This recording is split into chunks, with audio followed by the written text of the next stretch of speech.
규칙 제19조에 보시면은 고속도로 같은 경우는 100km, 물론 110km도 있습니다. 그다음에 자동차 전용 도로는 90km. 그 외의 도로 이 두 도로를 빼고서는 80km 이하에서 그 80km 이하 정도로 규정하고 있고 현재는 그 지방경찰청장 주재로해서 약 40에서 80 사이에서 사실은 그 지자체별로 이제 그 적용을 하고 있는데 현행 그 도로교통법 시행 규칙에서는 고속도로, 자동차 전용 도로, 그 외 일반 도로 이렇게 해서 아주 획일적 규정입니다. 그래서 그 도시 지역, 즉 어번 에리아나 아니면 빌트업 로즈 같은 경우에는 그 별도의 규정 또는 존 30 생활도로구에 대한 체계적인 속도 전략이 필요하다 또는 법제화가 필요하다는 것을 말씀드리고 싶습니다. 자, 그럼 이 제한 속도가 그 줄여가는 것이 왜 필요하는가 보시면은 지금 유엔에서도 그 2011년도부터 2020년까지 그 도로안전 그 계획이란 이 책자에서도 도시화 구간에 대해서는 빌트업 로드라고 여기서 표시가 되어 있던데요. 제한 속도를 50km 이하로 제한하도록 설정하면서 권고하고 있습니다. 그리고 아래 표에 보시면 아시겠지만은 대부분의 주요 선진 OECD 국가들은 50km 이하로 도시화 구간, 도시 지역에서는 제한 속도를 50km 이하로 떨어뜨리고 있는데 우리나라는 지금 현재까지는 뭐 일부 도시에서 좀 떨어뜨리고 있지만은 60에서 70 정도로 운영이 되고 있습니다. 그래서 반드시 이 부분은 그 우리가 도입이 돼야 될 부분이고 그렇지만은 그 일반 루럴 로드, 지방도에서는 사실 우리보다 조금 더 그 속도는 조금 더 빠르다고 볼 수 있어요. 우리는 한 70 정도인데 여기는 그 70에서 80까지도 일반 도로에서는 그 속도를 좀 낼 수 있도록 그렇게 하고 있습니다. 자, 요거는 이제 아까 한 분께서도 말씀을 그 하셨지만은 그 요 부분은 그 속도 그래프인데요. 그 최근에 그 OECD 자료에서 그 제가 그 발췌를 한 것입니다. 그래서 그 자동차 전면하고 보행자하고 부딪혔을 때 그 속도별로 그 사망의 위험도가 어떻게 변화하는지를 보이는 그런 그래프거든요. 그런데 이 그래프를 보시면은 세 개의 그래프가 굉장히 다 비슷합니다. 그 약 한 50km 정도에서부터 사실 기울기가 급격히 변화하면서 아주 비슷한 경향을 보여주고 있는데 일단은 제일 좌측에 있는 그 녹색 그 라인은 그 1970년대 영국의 그 아스토나하고 맥케이의 그 연구에 의한 자료인데요. 그 부분이고 그다음에 제일 오른쪽에 있는 그 청색 라인은 그 최근 2009년도에 그 독일의 데이터입니다. 그 로젠 앤 샌더 데이터라고 되어 있는데요. 그다음에 중간에 있는 거는 약 2009년경인데 이 부분은 그 역시 영국의 이제 자료입니다. 그래서 최고 좌측 거는 그 그린 라인은 그 옛날 데이터라고 보시면 되고 오른쪽에 있는 두 개 라인은 사실 최근의 데이터라고 보시면 되는데 그런데 과거 옛날하고 최근의 데이터가 약간 오른쪽으로 시프트 되는 경향이 있거든요. 근데 요거는 그 제자도 일부 밝히고 있지만은 옛날에는 차량이 되게 딱딱했어요. 범퍼도 없고 그 앞에 있는 그 프런트 부분이 굉장히 딱딱하기 때문에 실제 그 보행자와 부딪혔을 경우에 사망 충격 확률이 굉장히 큽니다. 그렇지만 최근에는 그 차량의 디자인이 조금 더 유연해지고 범퍼의 성능이 조금 좋아지면서 충격하더라도 그 부분이 조금 더 완화되는 그 부분이 반영된 결과가 아닌가 그렇게 저는 판단하고 있습니다. 그래서 이 부분을 이제 근거로 해서 봤을 때 일단은 그 중간에 그 OECD 데이터이지만 빨간 라인을 기준으로 한다면은 시속 50km 정도일 때는 확률이 10%입니다. 그런데 시속 60km 정도가 되면 확률이 20% 늘어나고 시속 70km가 되면 약 한 45%로 사망 확률이 늘어납니다. 현재 우리나라가 거의 60에서 70 정도의 그 제한 속도거든요. 보수적으로 보더라도 60km인 제한 속도를 50km만 떨어뜨리더라도 현재 보행사고 사망자의 절반까지 떨어뜨릴 수 있습니다. 이 데이터를 많이 기준으로 한다면 즉 현재 우리가 거의 한 2,000명 수준인 보행사고 사망자를 약 한 1,000명 이하까지도 떨어뜨릴 수 있는 그 실증적 데이터라도 볼 수 있고 이것이 바로 우리가 그 속도를 떨어뜨려야만 되는 그 어떤 논리적 근거가 될 수 있겠습니다. 자, 요거는 이제 최근에 이제 경찰에서도 이제 많이 이제 이야기가 나오고 있고 최근에 연구자들이나 일반에서도 많이 이야기가 나오고 있는데 그 다시 한번 강조드리는 그런 부분이 되겠습니다. 일단 5030의 속도 전략의 개념이라고 있는데 제가 이 속도 전략 개념을 가지고 제가 그림을 한번 그려보았거든요. 일단은 그 외부에서 그 도시화 지역이 아닌 일반 그 지방도에서 들어왔을 때는 도시화 지역에 들어오면 제한 속도 50km 규정을 적용하자는 게 이제 제가 주장하는 겁니다. 그런데 여기서 이제 생각해야 될 부분이, 예를 들어서 이제 저희들이 도시화 구간에 들어온다면은 일반 국도나 지방도를 타고 들어오거든요. 일반 국도나 지방도를 타고 들어오면은 일반 국도와 지방도의 차 넓이, 도로폭 넓이가 똑같이 들어오면서 도시화 그대로 들어갑니다. 즉 안전 표지판은 50km로 바뀌겠죠. 만약 이걸 도입하게 된다면. 그렇지만 저는 한 가지 더 부가적으로 필요한 조치는, 외부에서 지방부 도로에서 들어오는 도로가 도시부로 들어오면은 제한속도 50 표지판이 필요하고, 그 다음에 도로폭이 좁아져야 됩니다. 즉, 내가 도시화 구간에 들어왔구나. 즉 도로폭이 좁아지기 때문에 내가 속도를 줄일 수밖에 없구나 하는 그런 여건이 조성이 돼야 된다는 것입니다. 그게 반드시 필요하다 보고요. 그 다음에 도시화의 지역에 들어와서는 존 30이라고 표시되어 있는데 생활도로구역입니다. 그래서 존 30에 대해서는 제한 속도를 30km 돼야 되는데, 여기서도 또 필요한 게 또 있습니다. 일반적으로 50km 도시 지역이지만은 존 30에 들어가면서도 사실은 특별한 표지판은 있지만은, 제한 속도 규정의 표지판은 있지만 내가 들어가고 있다는 것을 운전자는 인지하기 쉽지 않아요. 즉 제가 생각할 때는 존 30에 들어가는 그 부분에 보도의 연석선을, 즉 횡단보도를 만나게 되지 않습니까? 그럼 보도의 연석선이 보통 우리가 고원식 횡단보도를 한 10cm 정도 레벨을 높이는 걸로 되어 있는데, 그 10cm 레벨이 횡단보도를 이렇게 높여주는 것이 필요합니다. 그러면은 50km 제한 속도로 가던 차량이 존 30으로 들어갈 때는 약간의 둔턱을 지나가게 되거든요. 그러면 내가 존 30에 들어와 있구나. 속도를 줄여야 되는구나. 어차피 꺾이면서 약간의 둔턱을 지나가기 때문에 속도를 더 줄일 수밖에 없습니다. 그런 여건이 반드시 같이 병행이 되어야 된다고 저는 판단하고 있고요. 그 다음에 존 30에 또 들어와서 그 다음에는 보행자 우선도로입니다. 대부분의 6m 이하 도로는 보차 구물이 없습니다. 6m 같으면 양방 3m씩이죠. 그러면 최소 우리가 도로 한폭 규정이 3m니까, 그러면 6m 들어오고 나면은, 양방 들어오고 나면은 사람이 다닐 공간이 없어요. 그래서 적어도 6m 이하의 도로에서는 보차 혼용이 될 수밖에 없는데, 보차 혼용 도로는 즉 보행자와 보도와 차도의 구분이 없는 데죠. 그런데 아까 존 30 요거 말고 존 30에서는 보차의 구분이 있는 겁니다. 그래서 개념을 헷갈리시면 안 되는데, 존 30에서는 보도와 차도와의 구분이 있고, 그다음에 보행자 우선 도로에 들어왔을 때는 보차 구분이 없지만은 이 부분에서는 특별한 조치가 필요하다. 이건 뒤에 슬라이드에서 말씀을 드리겠습니다. 그래서 이 5030 전략은 얼번 에리아 또는 빌트업 로드에 대해서는, 즉 도시화 지역에서는 50km 이하로 속도 제한이 필요하고, 이거에 의해서 도로교통법 시행규칙 제19조의 개정이 함께 병행되어야 된다. 그 다음에 존 30 및 어린이 노인 장애인 보호구역도 역시 30km지만은 이 부분은 구역 내 보차 분리도로에 해당되는 그런 개념이고요. 지금 현재 네덜란드나 프랑스, 스위스 등에서는 존 30하고 같은 개념이라고 보시면 되겠습니다. 그 다음에 아까 잠깐 말씀드렸지만은 보행자 우선도로입니다. 이 부분은 스위스 츄리히 같은 경우에도 제가 말씀드린 거 유사한 개념이지만 PPZ에서 피데스트리안 프라이어리티 존에서 보행자 우선 도로라고 이제 우선 구역이라고 지정을 해서 이용을 하고 있는데, 보통 한 10km에서 20km 정도로 제한 속도를 낮추고 있습니다.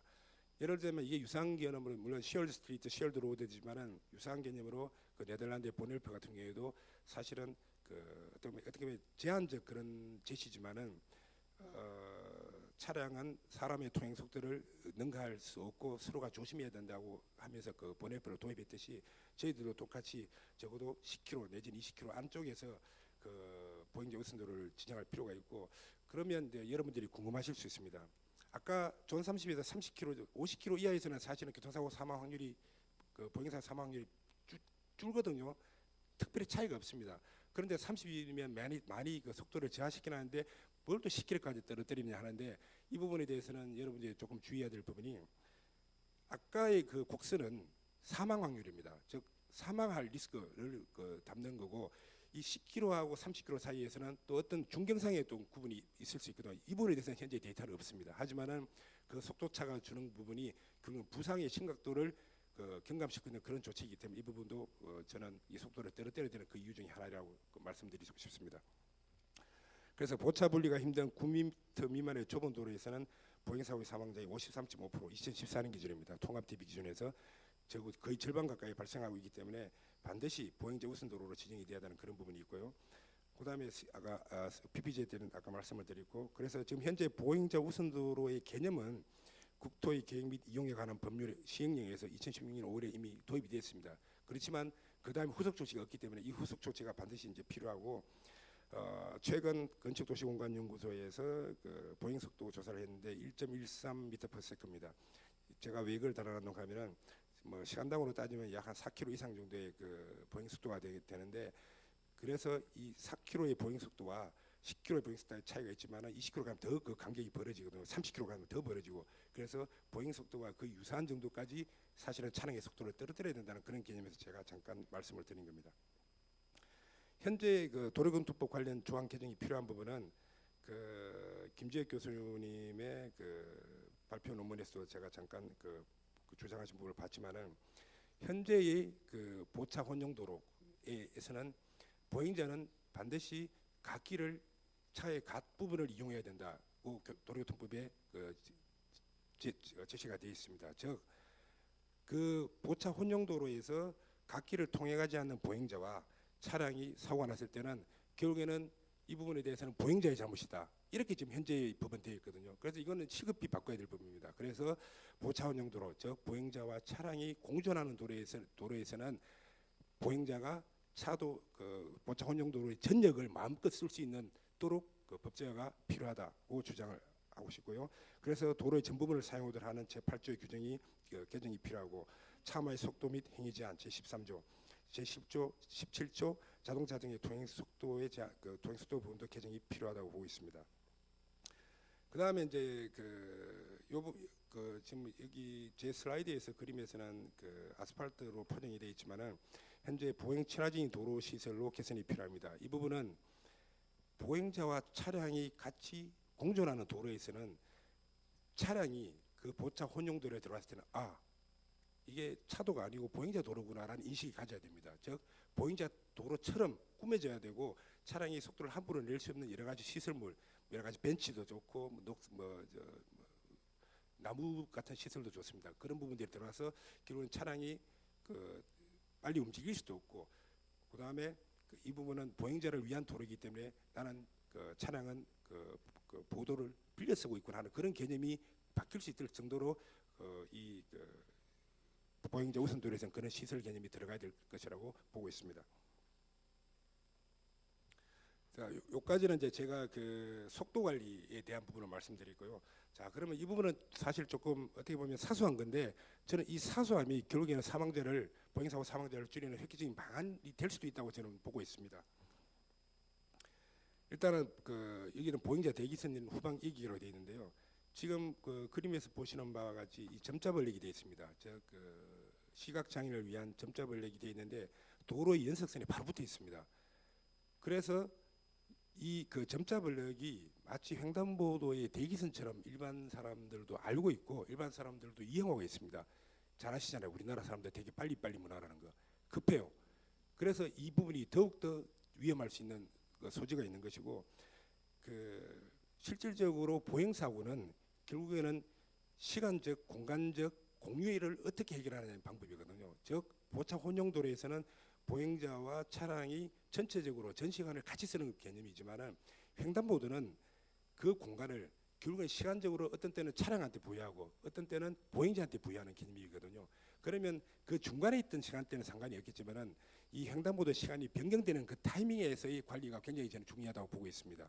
그래서 제가 이 부분을 넣은 것이고 그래서 이 지금 현재 점자벌 있는 부분에서 보행자가 대기하고 있을 때 예를 들어서 횡단보도 녹색 시간으로 바뀔 때 차량 신호들은 황색 시간으로 바뀌겠죠. 그러면은 빨리 거기서 멈춰주면 다행이겠지만은 조금 더 빨리 건너려고 하는 차량 운전자는 속도를 낼 수밖에 없고 그러면 녹색 신호가 보행자 녹색 신호로 바뀌었을 때 보행자는 즉각적인 반응이 나오거든요. 그때 바로 이제 충돌 사고가 일어날 수 있는 그런 개연성이 있기 때문에 저는 이 부분을 가급적 30에서 여기서 70개지만 30에서 한 50cm 정도로 후방으로 보도 안쪽으로 이기해서 설치하는 그런 게 필요하고 최근에 일부 지자체에서는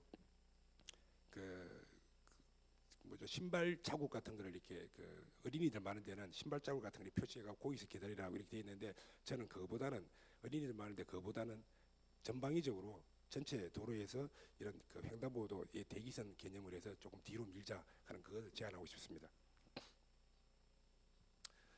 그다음에 두 번째가 그 횡단보도 중앙에 보행섬 설치라고 되어 있는데 우리나라는 보행섬 거의 없어요. 잘 아시겠지만은 그 사지 교차로에 도류섬, 교통섬 개념으로는 있지만은 일반 링크상에 횡단보도에 중간에 보행섬이 있는 경우는 우리나라 거의 없습니다. 그래서 지금 현재 보시면 아시겠지만은 제 시간에 횡단하지 못한 보행자를 위한 대피 공간이 없습니다. 제 시간에 횡단하지 못하니까 사람은 뛰어갑니다.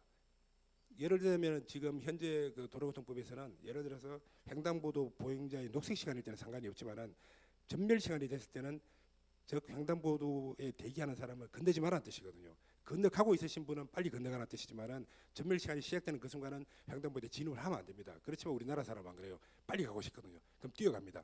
자, 그러면 운전자의 시야는 제한되어 있습니다. 운전자가 대형차로로까지 보진 않아요. 내가 바로 앞에 접해 있는 차로만 보거든요. 즉 반대편 차로는 보지 않습니다. 근데 사람은 뛰어오니까 반대편 차로에 뛰어오시는 분이 바로 내 앞에 들이닥치거든요. 그때 이 반응 시간이 너무나 촉박합니다. 그래서 그것이 사고로 이어지는 경우도 많고, 특히 우리나라 같은 경우는 현재 그 예를 들자면 그 고령사회에 접어들면서 심지어는 그 일부 아주 그 군업면 소재 같은 경우에는 그 65세 이상 인구가 거의 30%가 넘는 경우가 많습니다. 다 그분들은 다 어떻게 합니까? 앞으로 우리는 점점 더 고령화 사회에 점점 더 임박하게 되어가고 있는데, 그러면 이런 횡단보도의 중앙에 대피섬이 설치는 우리는 반드시 필요한 조치가 아닌가 그렇게 생각하고 있고요.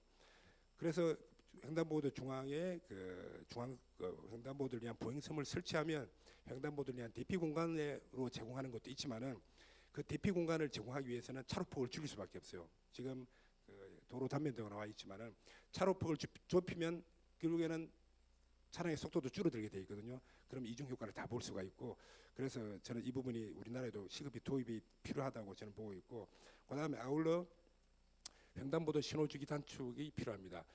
그 보면 그 횡단보도의 신호가 대부분이 보면은 그 업스트림이나 다운스트림에서 그 인접한 교차로에서 차량의 녹색 신호에 맞추고, 차량의 녹색 신호가 맞춰지지 않는 경우에 대해서만 사실은 횡단보도에 그 녹색 신호를 주는 경우가 많거든요. 저는 이 부분은 잘못됐다 생각하고 바꿔야 돼요. 가급적 횡단보도에 대기하는 시간이 많이 줄 수 있도록 좀 잦은 횡단보도 신호를 줘서 결국은 불법 횡단이 없어질 수 있는 그런 방법을 찾아내야 되거든요. 그래서 횡단보도의 신호주기 단축이 저는 필요하다는 조치라고 보고 있습니다. 그다음에 이제 그 과속 단속 카메라 이야기가 나오는데요. 제가 얼마 전에 그 한 언론에도 제가 기고를 했지만은 우리나라의 과속 단속 카메라는 과속하기 좋은 데 있어요. 즉 과속을 그 과속 자체가 가져오는 위험성은 분명히 있습니다. 치명적이죠. 사실은 그걸 막기 위해서 사실은 과속 단속 카메라가 필요한 것도 맞습니다. 하지만 더없이 필요한 것은 횡단보도입니다. 차와 차의 사고보다는 차와 보행자의 사고를 막을 수 있는 가장 좋은 방법이 저는 횡단보도의 그 과속 단속 카메라거든요. 횡단보도에 과속 단속 카메라를 달면 횡단보도 신호 안 어깁니다. 횡단보도에 과속 단속 카메라를 단다면은 그 속도도 거기에 맞추게 되어 있거든요. 그래서 과속 단속 카메라 횡단보도상 설치를 저는 주장을 하고요. 그다음에 그 조명 시설 확충인데 이 부분은 야간에 사실 횡단보도에 사람이 건너가고 있는지, 또한 그 실질적으로 그 차량의 조명이 비추지 않는 그까지 사실은 조명이 이렇게 그 밝혀주고 그 차량 운전자가 그걸 인식하도록 해야 되거든요. 그래서 조명 시설의 확충이 반드시 필요하고, 특히 아까 말씀드렸지만은 국도나 지방도가 그 읍면 마을을 통과할 때는 그 마을 통과 구간에, 즉 보행자가 조금 많은 그런 구간에 대해서는 반드시 조명 시설을 확충해서 실제 국도가 지방도가 마을 구간을 통과했을 때의 그 사고 사망자 수를 줄이는 그런 것도 필요하지 않나 그렇게 보고 있습니다. 그다음에 요거는 미세하지만은 이런 경우가, 이게 사실은 제 집 앞에 있는 건데 제가 찍었습니다. 여 보시면 아시겠지만은 횡단보도 전에 버스 정류장이 설치가 돼 있어요. 그래서 이게 버스 정류장이 설치하기 때문에 버스가 여기 대기하는 그 순간에 옆에 차량이 지나가면은 횡단보도를 건너는 사람을 인지할 시간이 없어요. 그래서 바로 부딪히는 사고가 발생을 하거든요. 제가 이런 사고를 제가 한두 번 목격한 적도 있고, 그래서 그 버스 정류장은 항상 횡단보도를 지나서 설치를 해야 될 필요가 있고, 특히 횡단보도 그 주변에는 버스 정류장도 마찬가지지만 주정차 금지를 해서 실제 차량 운전자의 시야 또 보행자의 시야를 충분히 확보를 해야 된다고 보고 있습니다. 자, 마지막 결론을 제가 말씀을 드리면요. 자, 5030 전략, 아까 그 속도 전략이고 그다음에 보행자 우선 도로라고 하는 그 부분까지 제가 말씀을 드렸지만은 이 부분을 만일 이제 저희들이 전격적으로 도입하고 전 도시화 구간에 시행을 한다면은 연간 보행사고 사망자 수가 현재의 절반 이상으로 2,000명 수준인데 1,000명이야 심하게는 500명까지도 갈 수 있는 그런 단초가 되지 않을까 저는 판단을 하고요. 그다음에 보행자 우선도로 시행에 따라서 골목길과 같은 좁은 도로에서도 교통사고 위험이 제거가 됩니다. 많이 제거돼 그 10km 내지 20km 떨어뜨리면 골목길에서도 사실 어린이들이 충분히 뛰어놀 수 있는 그런 공간으로도 활용할 수 있는 그런 면이 있거든요. 즉 그 도로가 실질적으로 그 차량이 다른 도로가 아니라 실질적으로는 그 사회적 커뮤니티가 어느 정도 사회 활동이 일어날 수 있는 그런 공간으로도 이렇게 활용될 수 있는 그런 단초가 이 부분이 그 PPZ 보행 교선 도로가 아닌가 판단을 하고요. 그다음에 아까 말씀드린 횡단 보행 환경 그 네 가지를 말씀을 드렸는데 그게 개선이 되면 결국엔 사상자 수 감소로 이어질 것이고 그다음에 그 사고 심각도 완화 효과도 그 있을 것이다. 보행자 우선 도로의 개념이 들어간다면은 결국에는 그 사망자 숫자에 대해서는 속도 차가 별로 안 나기 때문에 큰 변화가 없다 할지라도 결국은 중상해 사고 같은 그런 피해는 많이 경감이 될 것이라고 저는 기대를 하고 있습니다. 그다음에 그 아울러 교통사고로 인한 그 사회적 손실 비용이 감소가 예상이 되고 전반적으로 보행자 우선 도로나 아니면은 속도 감소 전략이 이제 전국적으로 많이 그 확산이 된다면은 결국은 이 제도 시행 과정에서 차량보다는 사람을 우선하는 그런 교통문화 확산에 기여하고 또 사고 감소도 같이 일어나지 않을까 그렇게 저는 보고 있습니다. 요거는 뭐 향후 그 현재 당면하고 있고 향후의 그 교통안전 과제 우리가 또 신경 써야 될 그런 문제인데요. 현재 뭐 그 아까도 이제 잠깐 이야기가 나왔지만은 그 보행 중에 그 핸드폰을 쓰는 그런 경우 요새 특히 뭐 저 통학로 같은 게 그 초중고 학생들이 사실은 그 보행 중에 또는 횡단 중에도 뭐 이어폰을 낀다든가 그 핸드폰을 보는 그런 경우가 많거든요. 그런 경우에 대해서 과연 우리가 어떻게 대처하고 어떻게 교육시켜 나갈 것인가 그런 것들이 필요한 부분이고 그다음에 인비클 디지털 서비스가 되어 있지만 이 부분은 지금 법제화는 되어 있지만은 실질적으로 차량을 운전할 때는 운전의 행위에서 좀 산만해질 수 있는 그런 거는 많이 배제해야 되고 그런 부분은 계몽이나 교육도 필요하지 않나 그렇게 판단을 하고 있습니다. 그다음에 아까 말씀드렸지만 에이징 소사이어티 점점 고령 사회로 접어들고 있는 이 부분을 실제 고령 사회에 대비한 도로 환경 시설을 어떻게 정비해 갈 것인지 그리고 고령 사회에 특히 고령 운전자가 늘어나는데 고령 운전자에 대한 교통안전 대책은 과연 무엇인지 이런 부분도 앞으로의 고민이 필요할 것으로 봅니다. 그다음에 이제 그 바이시클 액시던트라고 표시했는데요.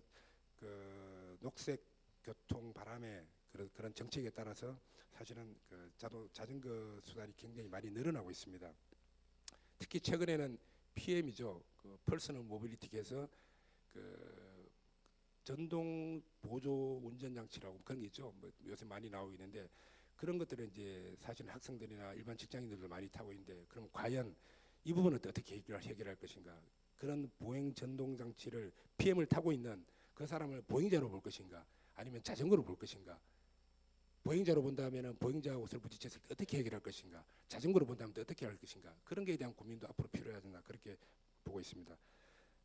그리고 마지막으로 드링크 드라이빙인데 음주운전 언제나 강조해도 그 참 항상 나오는 그런 말인데요. 최근에 그 국회에서도 이제 제가 교통안전 포럼에 잠깐 참여했지만은 현재 0.05부터가 사실은 면허 정지부터 처벌이 들어가는데 0.03 수준으로 내려서 더욱더 강화하자. 술을 한 방울이라도 입에 대면 절대 운전해서는 안 된다 하는 그런 쪽으로 이제 저희들이 가고 있고 이 부분은 반드시 필요한 조치가 아닌가 그렇게 생각합니다. 마지막으로 제가 말씀드리고 싶은 것은 제가 그 강조한 5030 전략 즉 속도를 비도시 지역, 도시 지역으로 들어갔을 때, 그 다음에 존 30으로 들어갔을 때 속도를 단계적으로 어떻게 떨어뜨리냐. 그다음 보행자 우선도로 사람과 차량이 함께 도로를 이용하는 경우에는 그 부분에 대해서는 어떻게 대처할 것인가. 이런 부분들이 완비가 되고 이런 부분이 전국적으로 많이 확산이 된다면은 현재 우리의 그 보행 사고 수준은 선진국 수준으로 충분히 저는 접근할 수 있다고 저는 판단을 하고 있습니다. 끝까지 들어주신 여러분께 감사드립니다. 고맙습니다. 네, 정말 고생 많으셨습니다. 다시 한번 위원님께 큰 박수 부탁드립니다. 자, 지금까지 모두 6분의 전문가분들 모시고요. 보행 안전에 관한 주제 발표 들었습니다. 정말 많이 준비해 주시고 좋은 발표해 주셔서 감사합니다. 자, 다음은 국내 보행 안전 전문가들 모시고 보행 안전 문화 확산을 주제로 종합 토론을